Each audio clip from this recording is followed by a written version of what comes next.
Bonjour à tous, bienvenue donc à l'Open de l'International et à ce webinaire intitulé Covid, Brexit, l'Irlande ne connaît pas la crise.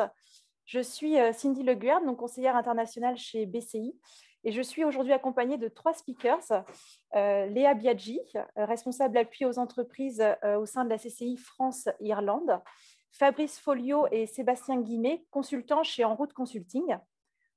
Tous trois sont en direct avec nous de l'Irlande et accompagnent donc les entreprises françaises et irlandaises dans leurs projets à l'export. L'objet de ce webinaire va être de vous montrer donc la résilience de l'économie irlandaise plus que jamais tournée vers l'Europe, le Brexit ayant été bien préparé en amont. C'est une terre d'opportunités pour vous, entreprises bretonnes. On va essayer de vous montrer que le Brexit offre clairement des opportunités pour développer donc les échanges avec la France. On peut rappeler le nouveau slogan de la France envers l'Irlande, qui est notre plus proche voisin. D'un point de vue pratique, pour ce webinaire, vous allez avoir accès à un module de chat où vous allez pouvoir poser vos questions au fil de l'eau. Pour respecter le timing assez court de ce webinaire, je centraliserai les questions et les poserai à nos intervenants sur les 10 dernières minutes du webinaire. Si jamais nous n'avions pas le temps de répondre à toutes les questions, nous les reprendrons et vous enverrons des réponses a posteriori. Voilà, on va pouvoir rentrer dans le vif du sujet. Je vais vous laisser donc la parole, Léa, pour ce webinaire, et je vous souhaite à tous un bon webinaire. Merci beaucoup, Cindy. Écoutez, bonjour à toutes et à tous. Nous sommes tous les trois ravis d'être parmi vous aujourd'hui. Donc, je m'appelle Léa Biaggi, je suis responsable commercial événementiel de la Chambre de commerce France-Irlande, qui fait partie du réseau des chambres de commerce françaises à l'international et qui promeut les relations bilatérales entre la France et l'Irlande. M'accompagnent aujourd'hui mes collègues Fabrice Folliot et Sébastien Guimet, tous deux travaillant chez En Route Consulting, qui vous accompagnent dans vos projets de développement sur le marché irlandais. Donc, bon, sans surprise, on va vous parler de l'Irlande, qui est un pays bien connu des Français, qui sont en général plus d'un demi-million à s'y rendre chaque année, attirés par le patrimoine, les paysages, la culture, les pubs et la chaleur humaine. Mais l'Irlande, c'est aussi un pays qui, après avoir subi de plein fouet la crise économique et financière des années 2008 à 2012, connaît l'une des plus fortes croissances économiques d'Europe, avec en 2020 un PIB qui a grimpé de 3,4% malgré la crise de Covid. Donc, l'Irlande, c'est un pays au pouvoir d'achat élevé, avec en constante croissance démographique, très francophile et qui est donc pleine d'opportunités pour nos entreprises. On a déjà des centaines d'entre elles qui ont fait le choix de l'Irlande pour leur activité à l'international. On en note déjà 400. De plus, avec le Brexit, l'Irlande se tourne de plus en plus vers le continent européen pour ses exportations comme pour ses importations. Et la France, de par sa position géographique, étant en première ligne, a une chance à saisir. Alors, je vais juste changer la diapo. Voilà. Alors, petit tour rapide de l'Irlande, donc la République d'Irlande, ça représente environ 70 000 km² pour une population de 4,72 millions d'habitants, population relativement jeune, 33% de la population à moins de 25 ans, et 1,35 million d'habitants, soit près de 30% de la population, vit dans le comté de Dublin, donc la Grande Dublin, qui représente en près de la moitié du PIB, soit 47%. En termes de relations économiques, le Royaume-Uni demeure le principal fournisseur de l'Irlande, tandis que les États-Unis restent le premier client. Et la France, elle, demeure le 7e client de l'Irlande. Alors, l'économie irlandaise est, dans l'Union européenne, celle qui est la plus exposée au marché britannique, de sorte que l'impact macroéconomique va être majeur, mais il y a beaucoup de choses qui ne vont pas se passer dans les médias, parce qu'on a encore beaucoup de problèmes de bureaucratie et de logistique à régler, et ça, mes collègues vous en parleront un peu plus tard. Malgré tout, c'est le pays idéal pour une jeune start-up qui souhaiterait s'implanter à l'international, car c'est un pays anglophone, on peut facilement faire tester un produit ou un service, et l'Irlande est dans cette zone Union européenne, Royaume-Uni, qui est une rampe d'accès rapide pour les États-Unis. Alors, on va faire un petit tour aujourd'hui rapide de tous les secteurs, et on va commencer par le secteur financier où les dommages du Brexit ont commencé en 2018. Alors, les plus grands acteurs ont, dès 2018 et 2019, créé de nouvelles filiales dans l'Union européenne pour se relocaliser. Et Dublin, ça a vraiment été la grande vainqueur de cette migration, avec plus de 115 firmes qui ont choisi la capitale irlandaise pour leurs activités post-Brexit devant le Luxembourg et même devant Paris.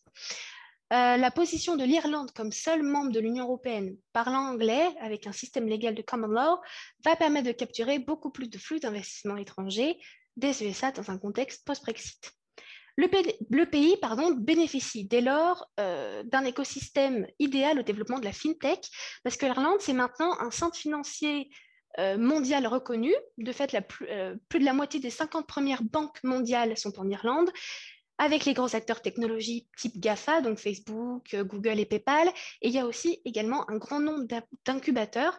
Et en fait, ça, c'est parce qu'il y a une politique gouvernementale qui est encore très axée sur le secteur et des liens très privilégiés avec la City de Londres. On va passer maintenant au secteur de l'énergie. Alors, une chose primordiale à savoir, c'est que les systèmes énergétiques irlandais et britanniques sont intimement liés, que ce soit leur infrastructure gazière, qui sont reliées par une connexion physique, mais aussi dans l'électrique, car il existe un marché unique opéré entre l'Irlande et l'Irlande du Nord, mais également des interconnexions entre ce marché unique et le reste du Royaume-Uni. Ils ont également un marché commun de l'électricité, le SEM, donc le Single Electricity Market, qui est opérationnel depuis 2007. Alors, un autre point, alors en soi, l'Irlande, ce n'est pas la meilleure élève dans le domaine de l'écologie, mais dans le cadre de la directive sur les énergies renouvelables de 2009, les objectifs nationaux à 2020 étaient de 16% d'énergie renouvelable dans la consommation finale d'énergie, et le gouvernement a également fixé un objectif de 40% de l'électricité produite à partir d'énergies renouvelables, qui est l'objectif le plus ambitieux d'Europe, dont 12% pour l'éolien offshore. En 2015, en novembre 2015, il y a eu la signature également d'un accord de coopération France-Irlande entre l'ADEME et son homologue irlandais, le SEAI, qui concernait les énergies renouvelables, donc énergie marine, les réseaux électriques intelligents, mais aussi l'efficacité énergétique. Il y a aussi un projet en cours qui est un peu symbole de cette collaboration entre la France et l'Irlande, le projet du Celtic Interconnector, qui est une interconnexion électrique sous-marine entre la France et l'Irlande qui est prévue pour 2026. Ensuite, en termes d'infrastructure et de logistique, on a les grands projets qui redémarrent. Pour l'aéroportuaire, alors l'Irlande, c'est 3 aéroports principalement, donc celui de Dublin, Cork et Shannon. Le secteur est très important, il contribue pour plus de 4 milliards d'euros à l'économie du pays. Et l'Irlande, c'est aujourd'hui un centre mondial pour la location et le financement des avions. Il y a également le tramway qu'on appelle ici le LEOS, où 2 entreprises françaises sont responsables. Donc, on a Alstom Transport qui est chargé de l'approvisionnement et de la maintenance du tramway, mais également Transdev qui s'occupe de leur exploitation. Ensuite, bien sûr, le transport maritime. Alors, en Irlande, le transport maritime et tout ce qui est infrastructure portuaire représente un enjeu majeur dans la mesure où l'Irlande est à la fois placée en périphérie de l'Union européenne et est en situation insulaire. Donc l'Irlande, elle compte une vingtaine de ports, les principaux étant ceux de Dublin, Cork et Rosslare. Et d'ailleurs, le port de Dublin prévoit d'investir 1 milliard d'euros dans ces installations au cours des 10 prochaines années. Petit point sur la logistique, les changements liés à l'accord post-Brexit créent des opportunités pour les entreprises françaises dans le secteur du transport et de la logistique, mais aussi du commerce en ligne. Et dans le secteur du transport, les entreprises françaises ont l'opportunité de capturer des parts de marché sur ces mêmes liaisons maritimes et routières entre la France et l'Irlande. On va passer maintenant au TIC, donc les technologies de l'information et de communication. Alors, outre la stimulation de la recherche et de l'innovation, la présence d'acteurs clés, on l'a vu, a permis de créer de nombreux emplois et a entraîné le développement de nombreuses entreprises sous-traitantes. Dublin, c'est donc aujourd'hui l'un des plus importants hubs de la fintech, on l'a vu, dans le monde grâce à la présence de géants comme Bank of Ireland, Bank of America et même BNP Paribas. Dublin, vraiment, aujourd'hui, c'est un peu la Silicon Valley européenne, car elle se caractérise par la présence de multinationales américaines de la tech qui utilisent le pays comme un pont d'entrée vers les marchés de la zone EMEA, des entreprises comme HP, Google, Amazon, Facebook, Logbein, qui ont tous choisi d'installer leur siège européen en Irlande. Les domaines des TIC qui sont le plus en évolution en Irlande et qui offrent le plus de perspectives pour les entreprises aujourd'hui, c'est la cybersécurité, très importante, le big data et le cloud computing, tout ce qui est logiciel, objets connectés, mais bien sûr aussi la fintech. La pharma maintenant, donc passons maintenant au secteur de la chimie et de la pharmacie. Premier secteur à l'exportation en Irlande. L'Irlande, c'était en 2017 le 5e exportateur mondial de produits pharmaceutiques et le 8e producteur mondial. En 2018, les produits médicaux et pharmaceutiques représentaient 30,7% des exportations au total. Et le pays, notamment, le premier exportateur européen vers les États-Unis. Malgré tout, il s'agit encore d'une industrie de fabrication. Il y a 120 sociétés étrangères qui ont des usines en Irlande, dont les 10 plus grandes firmes multinationales, donc les Pfizer, Servier, Sanofi, Ipsen. Et le secteur emploie directement plus de 30 000 personnes. Malgré tout, le Brexit va avoir un impact direct sur l'industrie pharmaceutique et ce à plusieurs niveaux, dont tout ce qui est chaîne de production et circuit d'approvisionnement, les exports des médicaments et les substances produites en Irlande, mais aussi les autorisations de mise sur le marché. On va passer au dernier secteur pour aujourd'hui, donc le secteur agro-agri, qui joue un rôle majeur en Irlande, représentant plus de 8,6% de l'emploi total du pays et qui a contribué à hauteur de 7,6% du PNB en 2017. Alors, les principaux produits exportés ici, c'est les produits laitiers, les produits carnés, les produits de la mer et les boissons alcoolisées. Néanmoins, aujourd'hui encore, l'agroalimentaire irlandais demeure très dépendant du Royaume-Uni, de par la proximité géographique et culturelle qui fait que le Royaume-Uni et l'Irlande ont un commerce très important de denrées alimentaires et de produits agricoles bruts.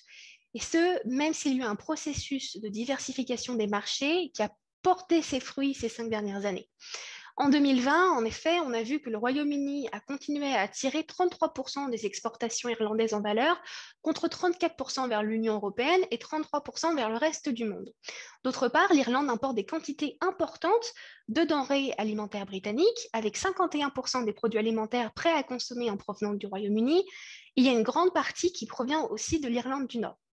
Donc le Brexit, ça crée des divergences multiples dans l'agro, des divergences réglementaires sur la qualité alimentaire, sur les standards sanitaires et phytosanitaires, mais aussi sur les règles environnementales, et même celles respectives au droit du travail et celles, bien sûr, au transport des marchandises. Il est néanmoins trop tôt, vraiment, pour déterminer l'impact du Brexit à moyen et long terme sur l'agroalimentaire irlandais, parce que le secteur agroalimentaire va devoir s'adapter aux nouvelles réalités douanières, à l'application des droits de douane à l'importation sur certains produits et à l'évolution des offres logistiques. Donc, en conclusion, rapidement, le Brexit, ça offre dès lors, clairement, des opportunités pour développer les échanges avec la France. On peut rappeler le nouveau slogan de la France avec l'Irlande qui est devenu The Closest EU Neighbor, donc le voisin le plus proche dans l'Union européenne.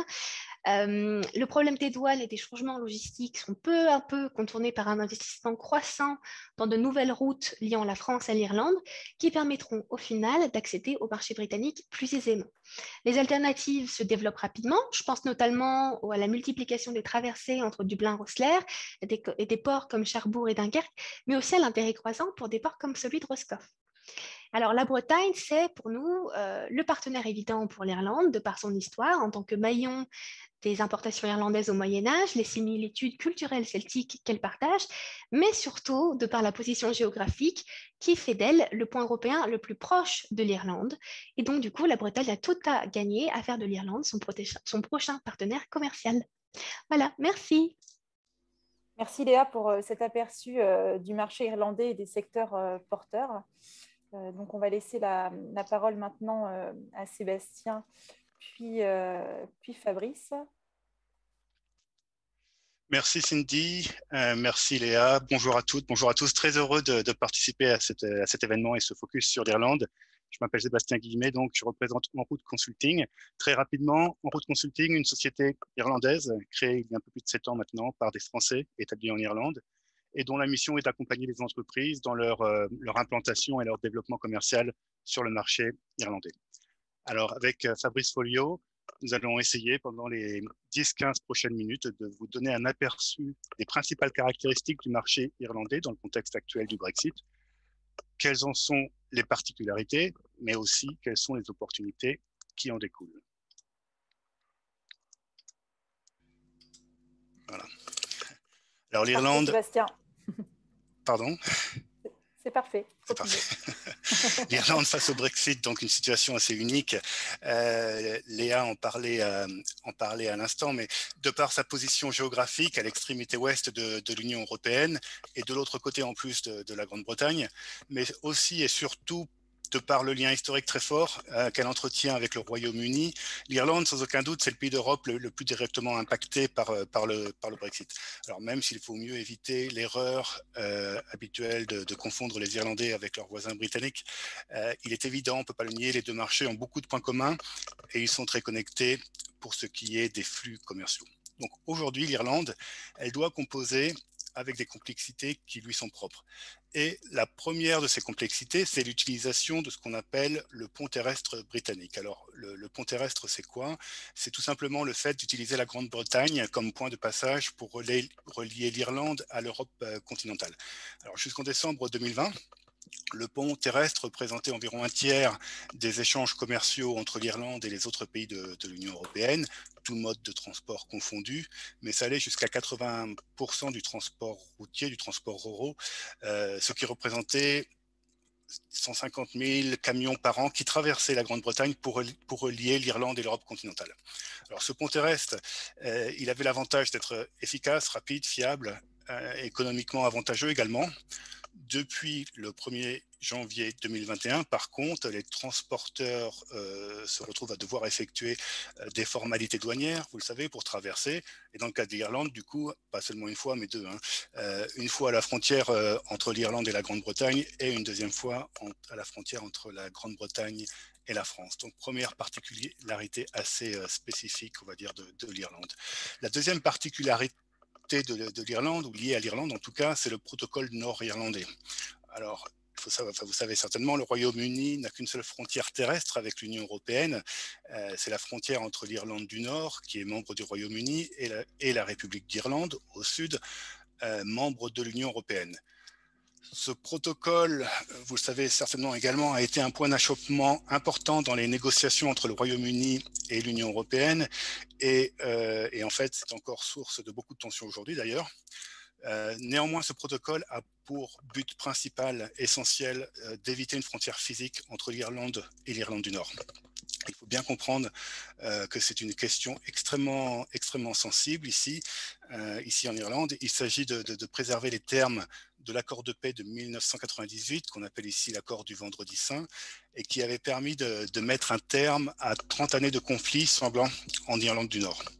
Alors, sujet très vaste, complexe, difficile à aborder ici en quelques minutes seulement. Je dirais que ce qu'il faut retenir à ce stade, c'est que la frontière a été finalement déplacée en mer d'Irlande et c'est au port d'Irlande du Nord que les contrôles douaniers entre le Royaume-Uni et l'Irlande seront effectués, et aussi que ce protocole donne à l'Irlande du Nord un statut hybride et complexe, à la fois partie intégrale du Royaume-Uni, mais en même temps aligné à la réglementation européenne en matière douanière. Enfin, le troisième point que je souhaitais mentionner ici, c'est la question de l'origine des marchandises pour les produits en provenance du Royaume-Uni. Alors, c'est un sujet, encore une fois, qui n'est pas propre à l'Irlande. La règle est la même pour tous les pays européens. Je suis persuadé que vous la connaissez déjà. Mais ce qui est propre à l'Irlande, en revanche, c'est que, étant donné qu'une très grosse partie des produits européens importés en Irlande passent par la Grande-Bretagne, il peut y avoir, et il y a en fait des répercussions déjà importantes, selon que la marchandise ne fasse que transiter par la Grande-Bretagne ou qu'elle soit distribuée en Irlande par un intermédiaire britannique. Pour faire très simple, si vous vendez un produit directement à un client irlandais et qu'il ne fait que transiter par le Royaume-Uni, c'est le fameux T2, il conserve son origine européenne. Par contre, si vous vendez un produit en Irlande par l'intermédiaire d'un distributeur ou d'un grossiste basé au Royaume-Uni, que ce produit n'y est pas transformé, qu'il est revendu tel quel ou même simplement, comme c'est souvent le cas, reconditionné, il va pour le coup perdre son origine Union européenne. Votre client irlandais, lorsqu'il va recevoir le produit en Irlande, il va devoir s'acquitter, il va certainement devoir s'acquitter de droits de douane. Alors, dans ce contexte, Le pont terrestre, qui était jusque-là synonyme de simplicité, d'efficacité, est devenu dès le mois de janvier 2021 synonyme de tracasserie administrative, de longues files d'attente de camions. Je crois qu'on a tous vu les images à la télé. Très rapidement, les transporteurs ici se sont organisés pour contourner ces difficultés et pour le coup contourner la Grande-Bretagne en mettant en place des liaisons maritimes directes avec le reste de l'Europe, en particulier avec la France qui se retrouve en première ligne et notamment avec la Bretagne, comme le disait Léa. Alors, en l'espace de quelques mois, nous avons vu le nombre de routes maritimes avec la France se multiplier très rapidement. Le nombre de traversées a quasiment quadruplé pour passer d'une douzaine par mois à près de 45 traversées par mois en ce moment. Malgré un temps de transit un peu plus long, c'est vrai, aujourd'hui, c'est la solution qui apparaît comme la plus simple et la plus efficace pour beaucoup d'opérateurs. L'avenir nous dira, je pense, une fois les procédures administratives entre le Royaume-Uni et l'Union européenne un peu plus rodées, comment l'équilibre s'établira entre l'option du pont terrestre et l'option maritime directe. Ce qui est sûr, néanmoins, je dirais, c'est qu'aujourd'hui, ces liaisons maritimes, elles sont en place, elles sont opérationnelles, elles font de nombreux adeptes.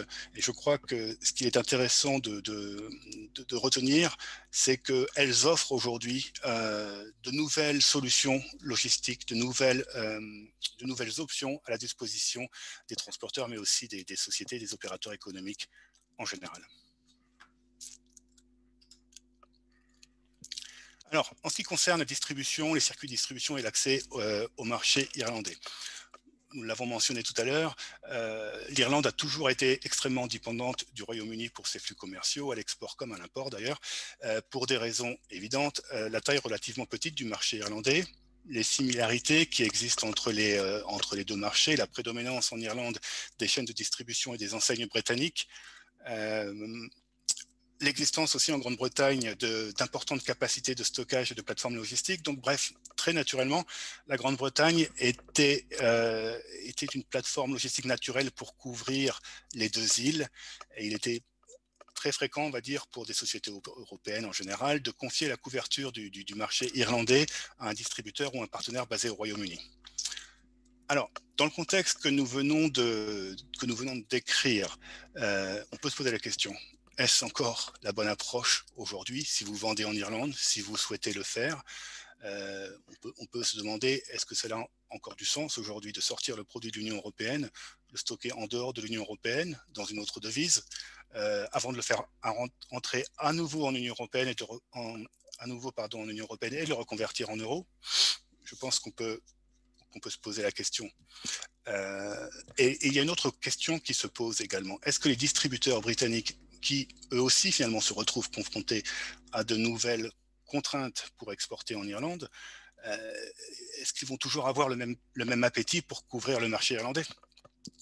Alors, je pense probablement qu'il n'y a pas une seule réponse unique à ces questions, il n'y a pas une réponse unique qui va convenir à tout le monde, mais je pense qu'il est important, enfin nous pensons qu'il est important de se poser ces questions aujourd'hui, et peut-être qu'il est temps de ne plus forcément considérer l'Irlande uniquement comme une extension du marché britannique, mais plutôt comme un marché à part entière.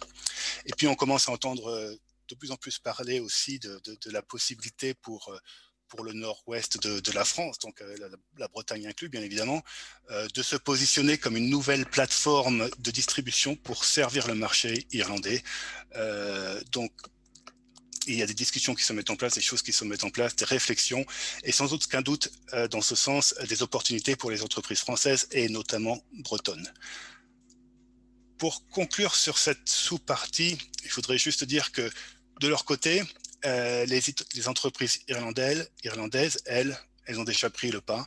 Elles ont déjà entrepris une révision de leur circuit d'approvisionnement, que ce soit en termes d'organisation logistique, nous en avons parlé, mais aussi en termes de recherche de nouveaux partenaires commerciaux.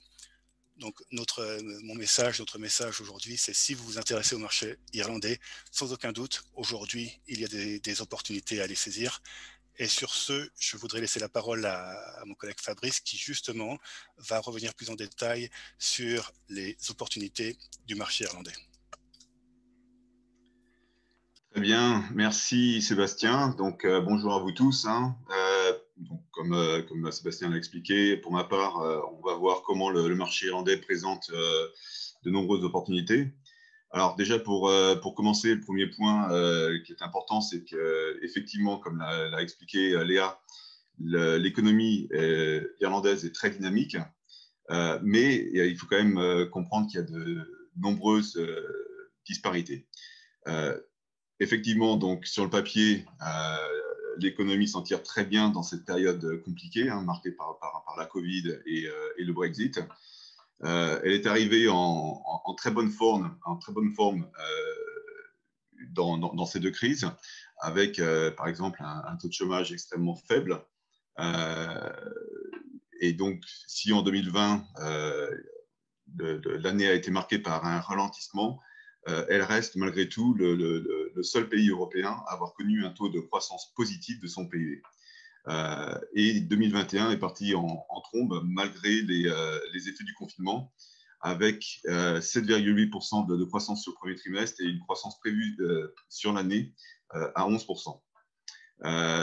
Cela dit, il faut relativiser ces chiffres, car il y a des secteurs d'activité qui sont très porteurs, contrôlés notamment par des multinationales dont a parlé Léa, par nature exportatrices, et qui tirent l'économie d'une manière générale, alors que d'autres secteurs d'activité, notamment tout ce qui est la distribution, la restauration, l'hôtellerie et la construction, un petit peu comme partout en Europe, ont eux beaucoup plus souffert. Voilà, donc il faut comprendre qu'il y a une économie globalement dynamique, mais certainement à deux vitesses ici.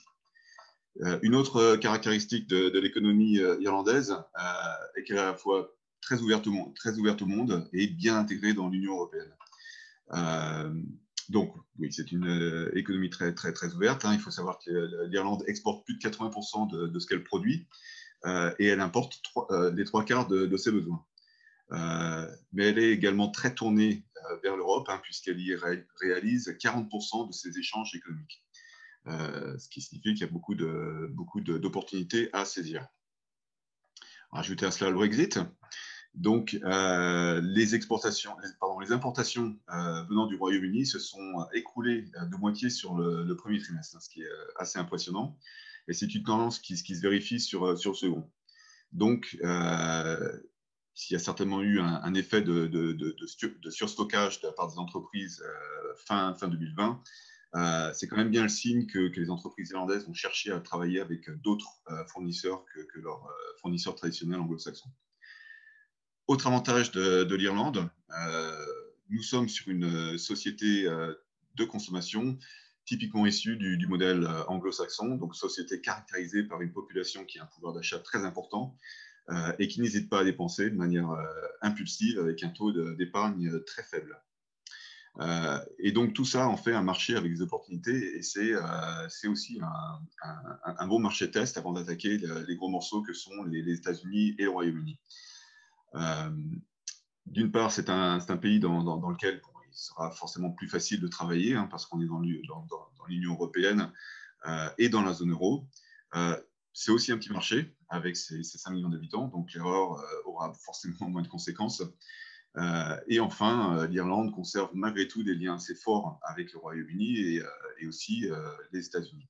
Hein, d'un point de vue économique d'abord, hein, puisqu'elle y exporte respectivement à peu près 10 et 30% de sa production, mais aussi des liens très forts d'un point de vue culturel et logistique, il ne faut pas se sous-estimer. Donc, cela pourra vous faciliter la tâche pour accéder à ces marchés. Et donc, tout ça fait de l'Irlande un bon tremplin. Voilà, donc, pour résumer ce premier point, des opportunités, il y en a ici. Maintenant, diapo suivante, Sébastien, merci. On va voir comment, voilà, un peu trop loin, dans l'autre sens, en inverse.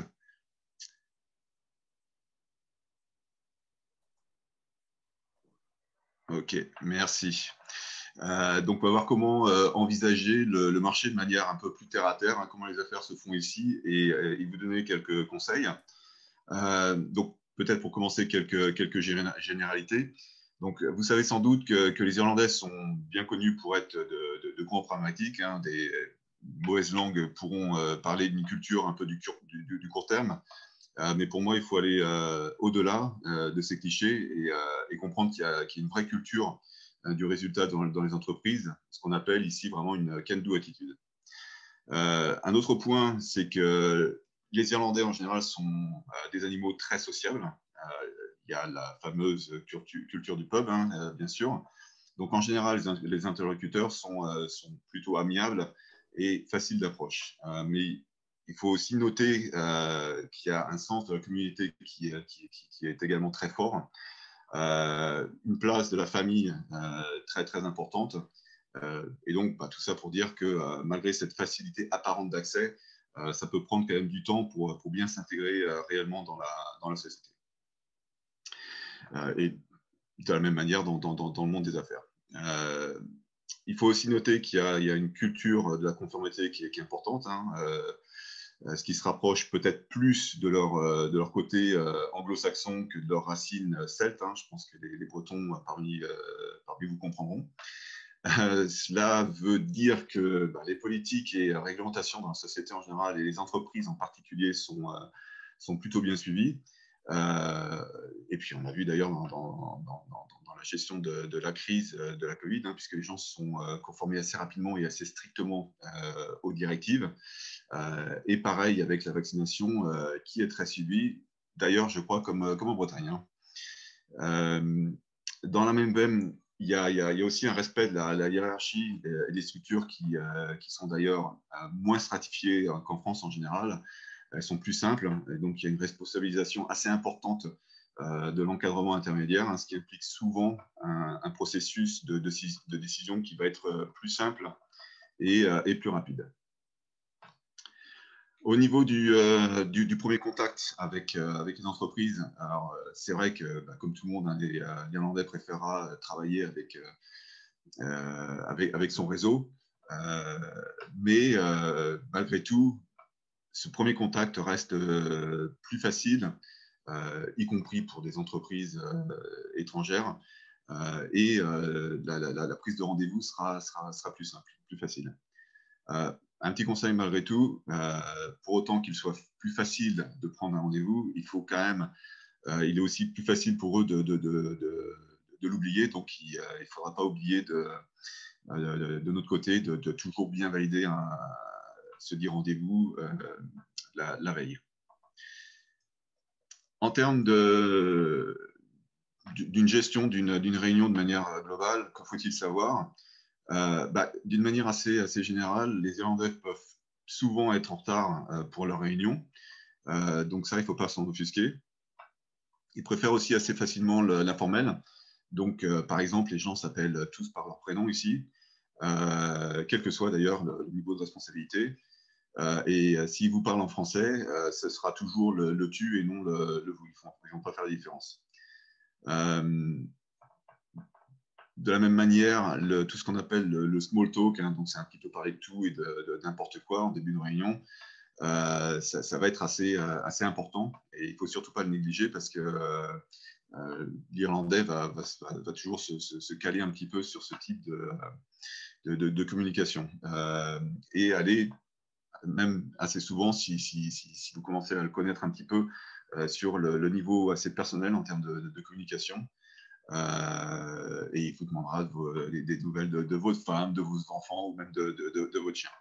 Donc, il ne faut pas en être surpris.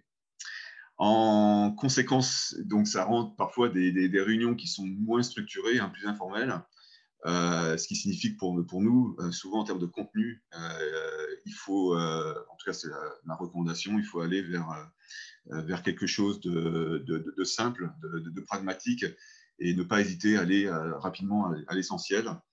Et puis aussi donner des exemples plutôt que de parler technique ou théorie.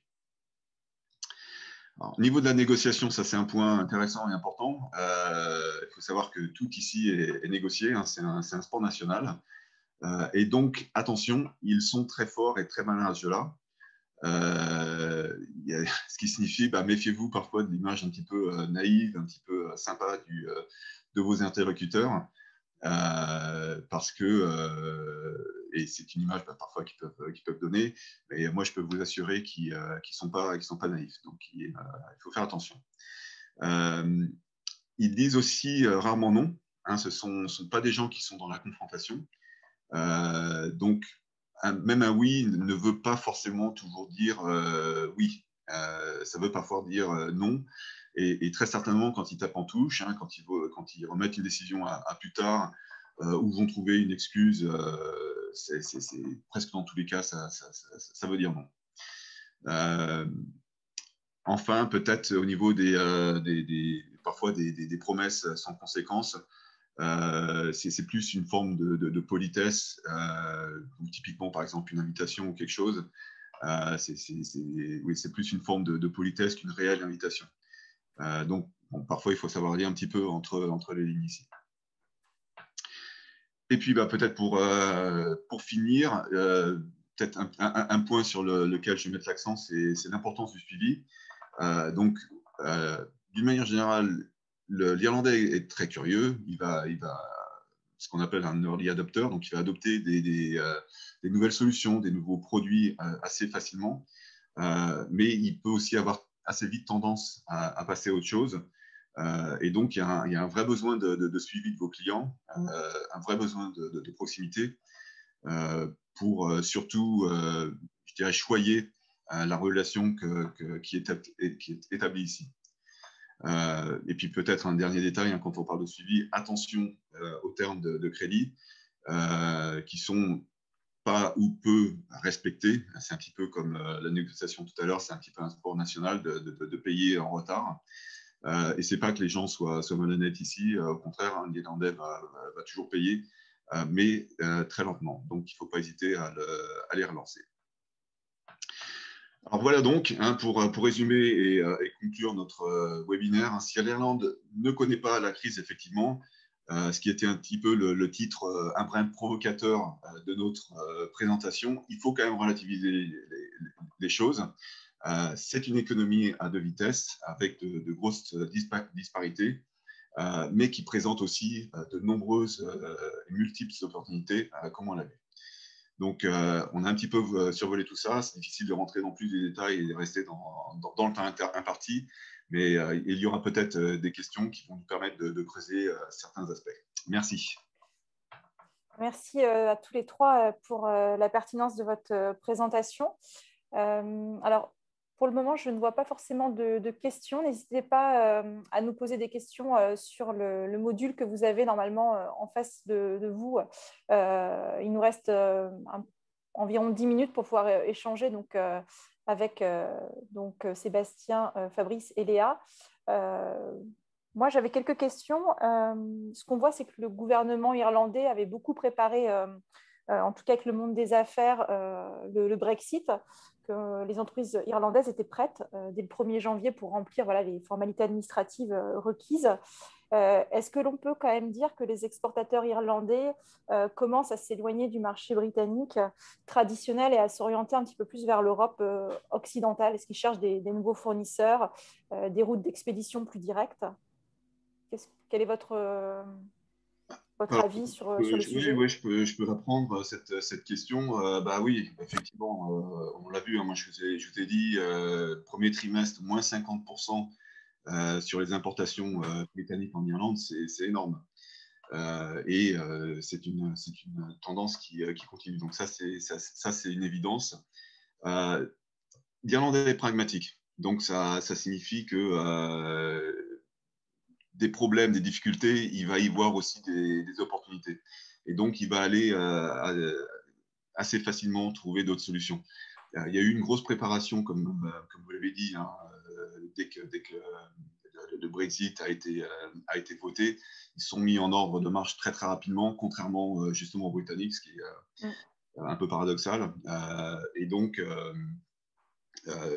c'est pour ça que pour la France, pour les entreprises bretonnes, ça représente beaucoup d'opportunités parce que les gens sont vraiment aujourd'hui tournés vers d'autres types de solutions parce qu'ils savent que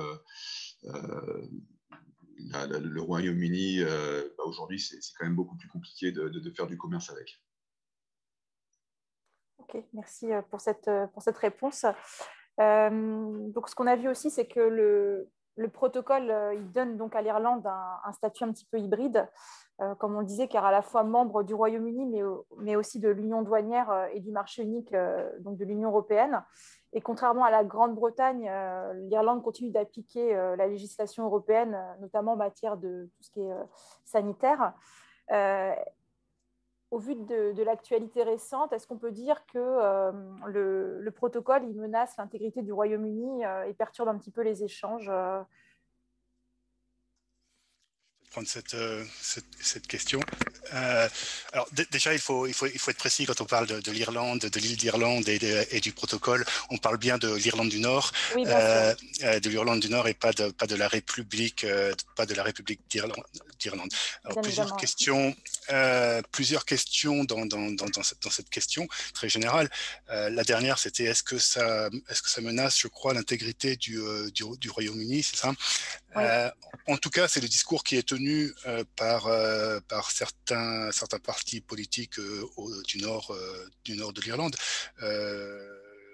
En l'occurrence, les partisans, les partisans du Royaume-Uni, ceux qui veulent rester partie intégrante du Royaume-Uni, ça fait partie du discours qu'ils tiennent aujourd'hui en disant ce protocole finalement a créé une ségrégation, une frontière au sein du Royaume-Uni. Alors est-ce que ça menace l'intégrité? Je ne sais pas, je ne vais pas trop m'avancer sur ce sujet, mais c'est vrai que ça fait partie du discours qui est tenu par certaines personnes et qui est tenu également par les Britanniques eux-mêmes en Grande-Bretagne. Sur le protocole, alors il y avait plusieurs questions dans les autres questions. Cindy, excusez-moi. Oui, non, parce que c'est vrai qu'on a vu récemment que Londres a demandé à l'Union européenne en fait, d'étendre la période de grâce pour certains produits, voilà, pour pour la des viande biens qui étaient… réfrigérée. Oui, notamment pour le transport de viande réfrigérée.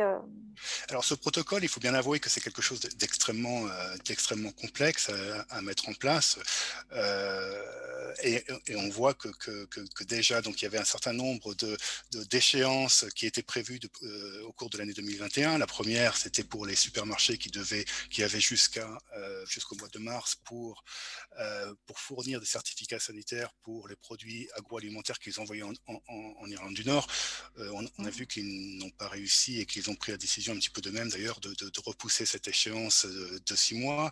On a eu la semaine dernière une situation un petit peu similaire sur le cas de la vente de la viande réfrigérée en tant que pays tiers à l'Union européenne. Normalement, maintenant, le Royaume-Uni ne peut pas envoyer de viande réfrigérée en Union européenne, il doit envoyer de la viande congelée, et y compris en Irlande du Nord.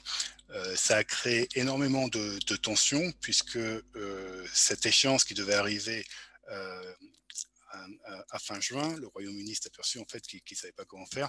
Il voulait continuer à pouvoir envoyer, c'était ce qu'on a appelé la guerre de la saucisse. Je suis désolé, c'est un terme qui ne se traduit pas très bien en français, mais c'est le nom qui a été utilisé.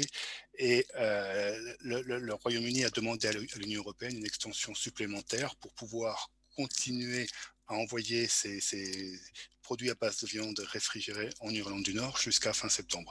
On en a beaucoup parlé dans la presse et je crois que le vrai problème, enfin la vraie question qui se pose aujourd'hui, cette échéance a été repoussée jusqu'à fin septembre. La question c'est où en sera-t-on fin septembre? Est-ce que le problème sera réglé d'une manière ou d'une autre, ou est-ce que la question va se reposer dans 3 mois? Ouais. On est sur un sujet de toute façon très évolutif qu'il faut rester en veille. Alors, j'ai une question d'une entreprise qui demande côté agroalimentaire, quels sont les produits que les Irlandais importent le plus en dehors de ce qui vient du UK?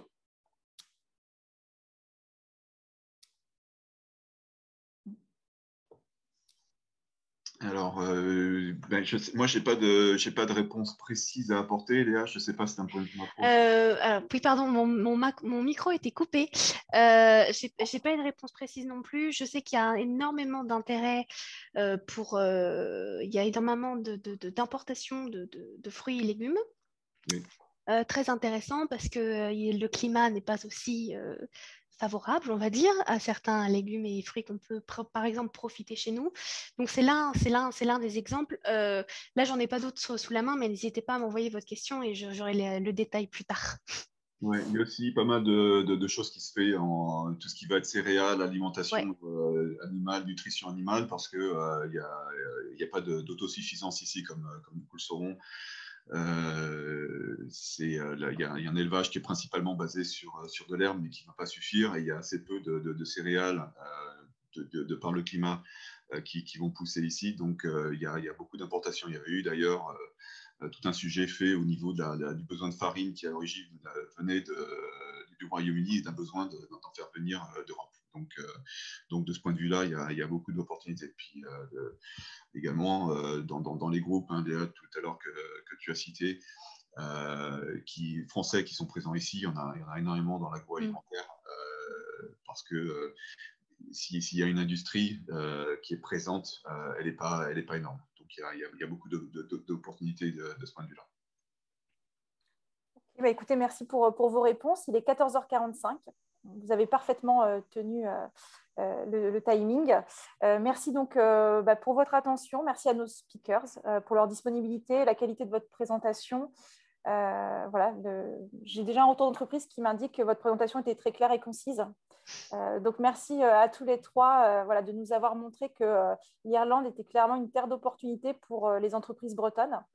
Il va me rester à vous souhaiter une excellente après-midi, un bon Open. N'hésitez pas à consulter les prochains webinaires et à contacter Léa, Sébastien et Fabrice si vous voulez approfondir vos opportunités commerciales avec l'Irlande.